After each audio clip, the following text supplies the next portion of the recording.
जलील साहब, मौलाना साहब, तमाम जिम्मेदारान, मैं नाम लेने में वक्त ज़ाया करने के बजाय सबको इस प्रोग्राम में इस्तेमाल करता हूँ। अस्सलाम वालेकुम, जय भीम, जय भीम। अजीज तरीन साथियों, आज हमने ये प्रोग्राम जो मुनक्किद किया, ये प्रोग्राम कई महीनों के बाद होगा। मार्च के महीने में लॉकडाउन होने के बाद मैं समझता हूँ इसी हॉल में एक 2-3 मीटिंगें हमने ली थी, मगर चूंकि पैंडेमिक का हिदायत थे, गवर्नमेंट के डायरेक्शन थे, कोई इस किस्म की मीटिंग मुनक्किद नहीं की।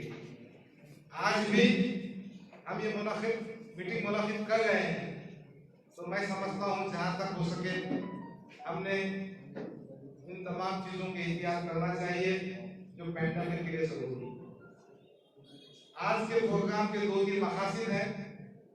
मैंने बगैर किसी तमीज़ के माइक में हाथ में ले लिया हूँ। मकसद ये है कि मीटिंग को जिन मकासद के लिए अरेंज किया गया वो आप तक पहुँचाई जाए।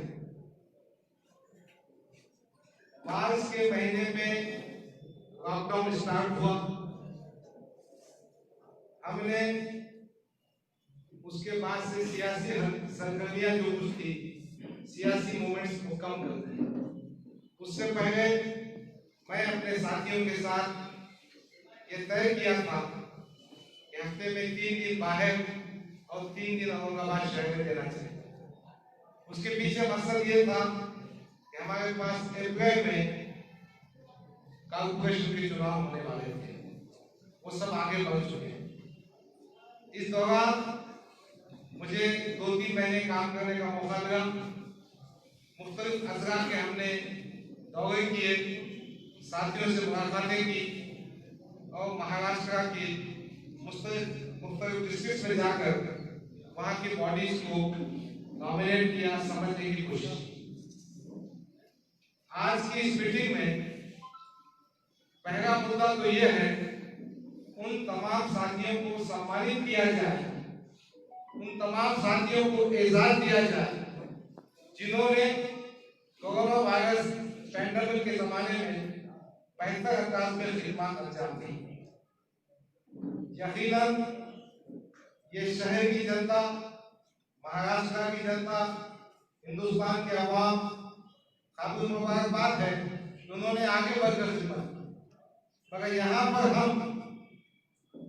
हम उन साथियों को सम्मानित करने जा रहे हैं जिन्होंने मजलिस इत्तेहादुल मुस्लिमीन के कायद बैरिस्टर असदुद्दीन अवैसी की आवाज पर इम्तियाज जलील साहब की क़ियादत में काम किया।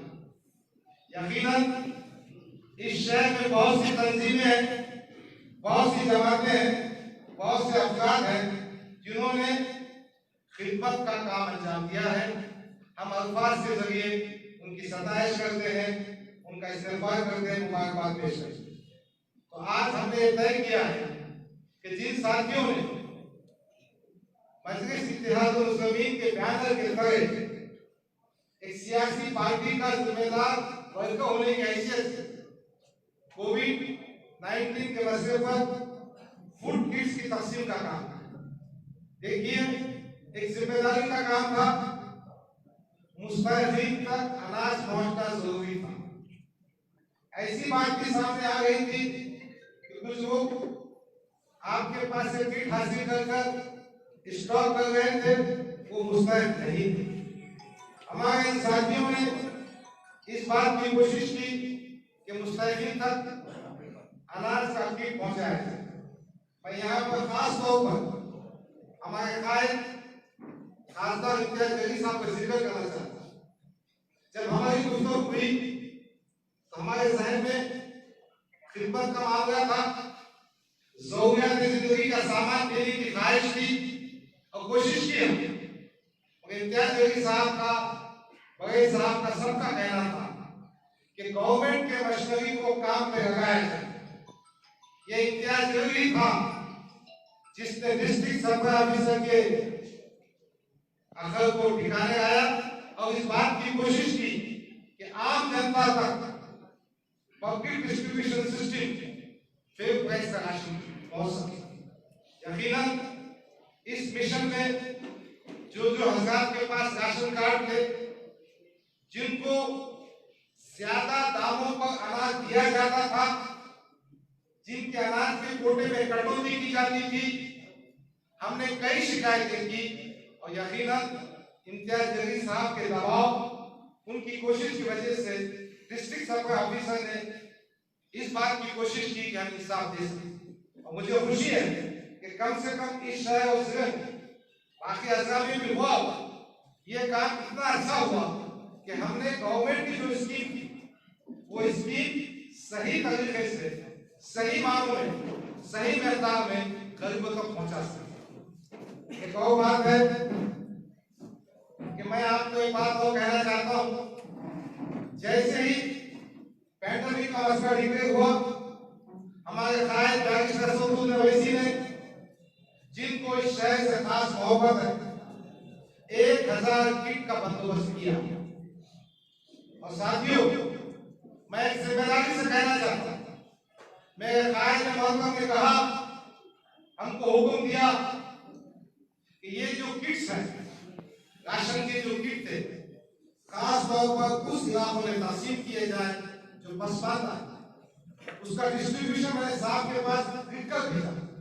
अमृतसर का एरिया था, मारेगांव का एरिया था, परेगांव का एरिया था, कुछ अपने वार्ड के पूरा इधर उधर के, वहां पे हमने किट तकसीम की।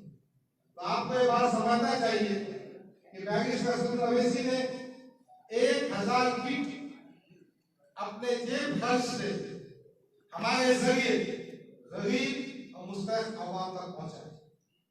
इम्तियाज जलील साहब की दुआ में उनकी टीम ने बहुत अच्छा काम किया। मैं उन साथियों का भी शुक्रगुजार हूं जिन्होंने मेहनत की। मैंने देखा जब राशन की ट्रक आती थी, वो बच्चे 50 किलो का पैक, 50 किलो का आटा उठाकर आते थे। ये नौजवान, ये जो साथी है, इसमें से सब काबिल एहतराम, काबिल सताइश, काबिल मुबारकबाद, सबने काम किया। तो मेरा दिल चाह रहा था, मैंने इम्तियाज जलील साहब से भी कहा, जिसकी उन्होंने इजाजत दी, कि अपने साथियों को जिन्होंने मजलिस के परचम तले बैरिस्टर सऊद अवैसी की रियासत में फूड किट के तकसीम का काम किया है, उनको सर्टिफिकेट दिए जाए। यकीनन कुछ लोग नाम रह सकते हैं, हम उनको भी देंगे। इस तमाम मसले पर हमने इस बात की मजबूरी कोशिश की कि तमाम साथियों को सर्टिफिकेट देकर हिम्मत अफजाई की जाए। तो आज पहला मुद्दा यह है कि हम उन तमाम साथियों को जिन्होंने दिलोजान से मजलिस के एजेंडे को, बैरिस्टर सऊद अवैसी की आवाज को अवाम तक पहुंचाया। दूसरा मामला जो व्हाट्सएप पे आया था, डिस्ट्रीब्यूशन ऑफ पोस्ट, उस मामले में यकीनन इस शहर और जिले की बॉडी का काम होना बाकी था, कुछ काम हुआ है। हमने एक यादी तैयार की है, इम्तियाज जलील साहब से गुफ्तगू भी है, महाराष्ट्र की भी हिदायत है, हमारे शहर के मेंबर ऑफ पार्लियामेंट की, यकीनन उनके मशवरे, उनकी हिदायत में काम किया जाएगा। उस सिलसिले में मजीद तफसीलात जो होने वाला है, मेरे कायद इम्तियाज जलील साहब से कहेंगे। तीसरी बात, मैं तमाम साथियों से कहना चाहता हूं, जो कोविड से पहले हमने किया था कि हम सबको इत्तेफाक इत्तेहाद के साथ रहना होगा। हमको उन ताकतों को भी समझना होगा जो हमारे बीच में आकर मजलिस से फायदा उठाकर मजलिस को नुकसान पहुंचा सकते। देखिए, पार्लियामेंट के चुनाव में तकरीबन 17 आजाद उम्मीदवार थे। इन्होंने हमारे वोटों को, हमारे इतिहास को नुकसान पहुंचा। सेंट्रल का इंतखाब हो, नासिर भी गवाह, मैं उम्मीदवार था, मैं गवाह। हमारे वोट काटने के लिए बाहर के लोग तो साजिश करते, कुछ अफराद जो मजलिस का चोगा पहनकर भी नुकसान पहुंचाते, उनको भी समझता। मजलिस की पार्टी पार्टी के अहकाम, बैरिस्टर असद ओवैसी का फैसला, इम्तियाज जलील का फैसला, सबको काबिल कबूल करना। इम्तियाज भाई, हमने मिसाल में कोशिश की थी कि उस वार्ड में जितने इच्छुक उम्मीदवार थे सबको जमा किया और सबसे कहा था कि टिकट मांगिए, ओहदा मांगिए, मगर जब पार्टी का फैसला हो जाएगा तो सबने मुतफिक होकर उस उम्मीदवार का साथ देना चाहिए, क्यों तो वो उम्मीदवार नहीं रहता, वो बैरिस्टर असद ओवैसी का नुमाइंदा। तो यकीनन मैं तमाम भाइयों से गुजारिश करता हूं कि हम सबको मिलजुल कर इस एजेंडे को आगे करें। यकीनन मेरी अपनी ख्वाहिश होती है, मेरी अपनी मांग होती है, आपकी ख्वाहिश है आपको ये पोस्ट मिला चाहिए, बिल्कुल मांगिए। मजलिस के सिपाही की हैसियत से आपको टिकट मांगना चाहिए, मगर मैं इंशाअल्लाह चंद दिनों बाद फिर हर जगह जाऊंगा। मेरी कोशिश ये रहेगी कि कारपोरेशन इंतखाबात में जो नाकामी हमको असर बड़ी हुई थी उसको हम धोकर निकालेंगे इंशाअल्लाह।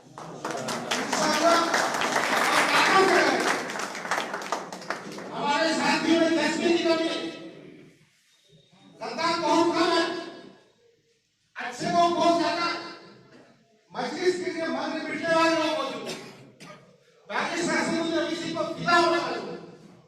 हम उसी नहज पे काम करेंगे, एक एक वार्ड में जाएंगे और वार्ड में जाने के बाद तमाम उम्मीदवारों के साथ रहेंगे और सबसे हरम करेंगे कि मजलिस जो जमीन हमारे कायद जिस नाम को भी फाइनल करेंगे हम तमाम उसके पीछे खड़े होंगे। मजलिस के कायद का फैसला आखिरी फैसला है। तो इसलिए तमाम भाई से गुजारिश करना है कि हम सब मिलकर जहां कहीं बैठे, जहां कहीं जाए, अपनी शख्सी एजेंडे की बात मत कीजिए। आप बात कीजिए मजलिस के बच्चों को बुलंद करने की, बैरिस्टर असद ओवैसी साहब के हाथों को मजबूत करने की, कौम के मसाइल हल करने। अभी मैं कल सलीम पटेल के साथ बैठा था, उनके महंगे के कुछ प्रॉब्लम थे, मैंने कहा आगे बढ़कर काम करें। उसी तरह से जो हजरत जिन महलों में रहते हैं उनके मसाइल को भी हल करना और कोई इज्तिमाई बातों में आगे बढ़ना। तो मेरा ये तीसरी गुजारिश थी। चौथी बात, मुझे आज से 8 दिन पहले जमीन के पेपर्स दिए थे, तो जमीन का कारोबार भी करता हूं मैं। वो जमीन के पेपर नागेगांव की खरीद की जमीन थी, वो तकरीबन 150 एकड़ के आसपास का जमीन है। वो जमीन 2003 में मेरे पास आई थी, मैंने तमाम कागजात देखा था, उस पर लिखा हुआ था खिदमत माश सर्विस इनाम लैंड। औकाफ में जो जमीनात खिदमत के लिए दी जाती हैं ना उनकी रजिस्ट्री होती है ना उनकी बिक्री होती है। अलबत्ता जो जमीनात मदद माश के लिए दी जाती हैं उनकी खरीदो फरोख्त हो सकती है। वो जो 150 एकड़ के जमीनों कागजात मेरे पास आए तो मैंने अब देखा उस पे एक ऑर्डर के तहत मदद माश कर दिया गया है। 150 एकड़ की जमीन है, एक एक की कीमत कम से कम 2 कोटी से 3 कोटी है। 500 करोड़ की जायदाद 400 कोटी की जायदाद। मेरे दिमाग में इस बात का एहसास हुआ, हमारी करोड़ों की जायदाद, अरबों की जायदाद इस तरह से पिरामिड होगी। मैंने इम्तियाज जलील साहब से सुबह में गुफ्तगू की कि हम उठेंगे, हम औकाफ की जायदाद को बनाने के लिए मजलिस इत्तिहाद और जमीन की जानिब से उसके बचाव की कोशिश करेंगे। इंशाअल्लाह खासदार साहब की तारीफ, उनकी सरगर्मी में ये जो जमीनात का गैर कानूनी कारोबार हुआ, देखिए आपको याद होगा इम्तियाज जलील साहब ने गांधी चौक की जमीन के वास्ते मेहनत की थी, पुलिस केस भी हुआ, चांदनी रोड पे जमीनों का बातचीत की थी, वहां भी हुआ। तो आइए हम एक कमेटी बनाएंगे, उस कमेटी के माध्यम से हमारे आबा व अजदाद जिन्होंने जायदादे कौम निगम के बेवा मिस्की धोबा की रखी है उनकी हिफाजत करें। तीसरी चौथी बात जो कहने की है, इलेक्ट्रिसिटी के मसले पर रियासती सतह का हमने वीडियो कॉन्फ्रेंसिंग की, एजुटेशन किया, नुमाइंदगी की, यकीनन उसके कुछ असरात दिखकर आ रहे हैं। अब इम्तियाज जलील साहब की हिदायत पर एक पिटीशन तैयार की गई है, इंशाअल्लाह मंडे के दिन दाखिल हो जाएगी एडवोकेट एसएस हाजी के जरिए, जिसमें हमने मांग की है कि इलेक्ट्रिसिटी का जो बिल है, देखिए जब इस मसले के पीछे हम पढ़ते हैं तो मालूमात भी हासिल करना पड़ता है। सबसे कम एमएसपी का जो बिल होता है वो एग्रीकल्चर का होता है, खेती का। फिर 0 से 100 तक वो काफी कम होता है डोमेस्टिक। फिर 100 से 300 तक, 300 से 500 तक बिल बढ़ते जाता है, 500 रुपए बिल बढ़ जाता है। उसी तरह से कमर्शियल होता है, इंडस्ट्रियल होता है। तो हमने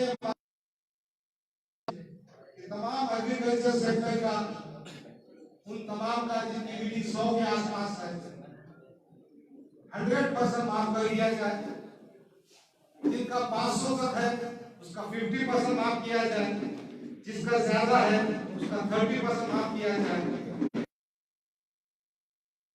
इस सिलसिले में कोशिशें चल रही है। मैं इस प्रोग्राम के माध्यम से उन तमाम साथियों का, उन तमाम मजलिस के जिम्मेदारों का, धोखा हो जाएगा उसमें कमजोर पर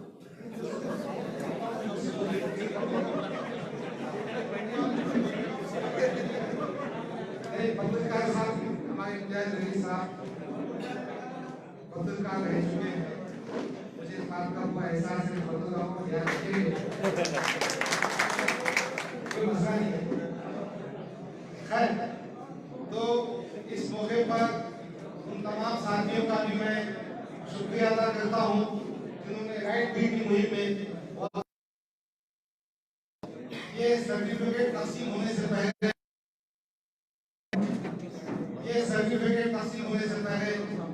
मैं एक बात और सुनाना चाहता हूँ। हमारे बीच वो फिरोज भाई मुसाफर से आए हैं, अल्लाह के फजल करम से आज उनको हमने 307 की एंटीसिपेटरी बहुत सारे केसेस हो चुके थे, सेशन कोर्ट में हुआ था।